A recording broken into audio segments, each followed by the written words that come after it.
daughter-in-law دکتر عبدالله.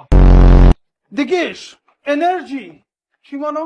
انرژی خود چه انرژی است که در دکان‌ها و در سوپرمارکت فروخته بشه میخوری انرژی میگیری. انرژی یعنی اینجا نه.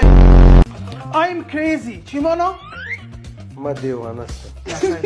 I'm crazy ما کرزای هستم. I tell you ما برای تیل میتم. I'm really sorry. امرالله صالح. اسماعیل. خنده کردن از فکر. اسماعیل.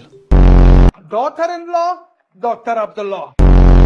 دیگهش انرژی چی مانو؟ انرژی خود چه انرژی است که در دکان‌ها و در سوپرمارکت فروخته بشه میخوری انرژی میگیری. انرژی یعنی اینجا نه. I'm crazy چی مانو؟ ما دیوانه هستم. I'm crazy ما کرزای هستم. I tell you ما برای تیل میتم. I'm really sorry. امرالله صالح. اسماعیل. خنده کردن از فکر.